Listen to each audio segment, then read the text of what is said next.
નમસ્કાર, સંદેશ ન્યૂઝમાં આપનું સ્વાગત છે। બુલેટિન સાથે હું હિના। ખ્યાતિકાંડનો આરોપી કાર્તિક પટેલને કોર્ટમાં રજૂ કરવામાં આવ્યો છે। આરોપી કાર્તિક પટેલને ગ્રામ્ય કોર્ટમાં રજૂ કરવામાં આવ્યો છે। ક્રાઇમ બ્રાન્ચ કાર્તિકના 14 દિવસના રિમાન્ડ માંગી શકે છે। રિમાન્ડ દરમિયાન વધુ ખુલાસા થવાની પણ શક્યતા છે।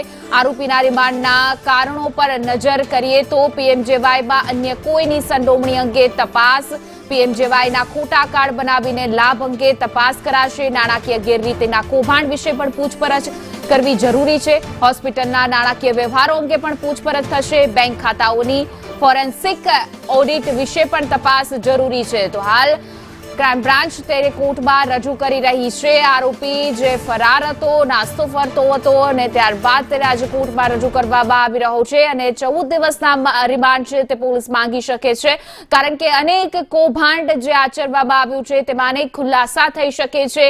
પીએમજેવાયમાં ગેરરીતિ તો એમાં પણ અનેક આરોગ્ય વિભાગના અધિકારીના પણ નામ ખુલી શકે છે। બેંક ખાતાઓની પણ જે માહિતી છે તેની પણ વિગતો માટે પૂછપરછ થઈ શકે છે। ઈડીની પણ તપાસ થઈ શકે છે।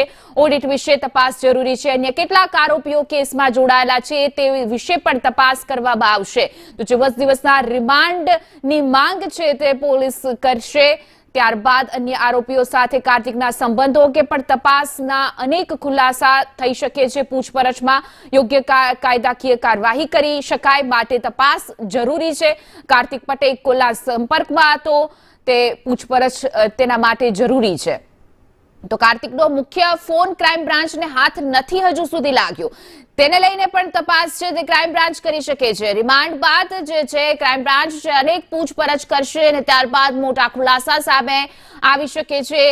કાર્તિક પટેલ નાસ્તો ફરતો હતો, તેનામાં તેણે કોણે મદદ કરી હતી તેના વિશે પણ તપાસ છે તે ક્રાઇમ બ્રાન્ચ કરશે। અત્યાર સુધીમાં કેટલા લોકોની સર્જરી તે અંગે પણ તપાસ, બેનામી મિલકતો અંગે પણ તપાસ છે તે જરૂરી છે। કેટલાક તબીબો સંડોવાયેલા છે તેની પણ પૂછપરછ છે તે જરૂરી છે।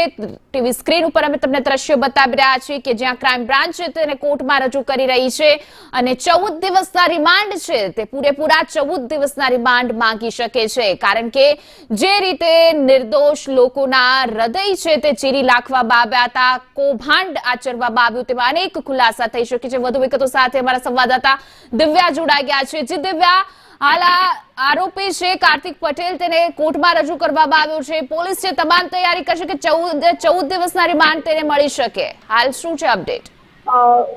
ખ્યાતિ હોસ્પિટલ કાંડને લઈને કાર્તિક પટેલને રિમાન્ડ પ્રક્રિયા માટે કોર્ટમાં રજૂ કરવામાં આવ્યો છે। થોડીક વારમાં જે રિમાન્ડ ને લઈને કાર્યવાહી છે તે શરૂ થશે ત્યારે ખ્યાતિ હોસ્પિટલ કાંડને 14 દિવસના રિમાન્ડ માંગવામાં આવી શકે તેવી પણ શક્યતાઓ સેવાઈ રહી છે। સાથે પીએમ જેવા યોજનાનો દુરુપયોગ થયો અને તેનો કાર્તિક પટેલ સાથે અન્ય કેટલાક સરકારી અધિકારીઓ પણ સંડોવાયેલા છે કે તે અંગેની પણ પૂછપરછ કરવાની છે। નાણાકીય વ્યવહારો અને તેના કૌભાંડો વિશે પણ પૂછપરછ કરવાની છે। ખાસ કરીને હોસ્પિટલના નાણાકીય વ્યવહારો અને બેંક ખાતાઓની ફોરેન્સિક ઓડિટ તે વિશે પણ પૂછપરછ કરવાની છે। સાથે જ અન્ય હજી કેટલા આરોપીઓ આ કેસમાં જોડાયેલા છે તે મુદ્દે પણ પૂછપરછ કરવાની છે।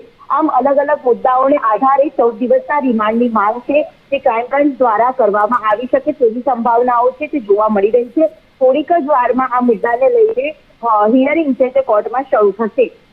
જી દિવ્યા, સમગ્ર માહિતી બદલ આપનો આભાર।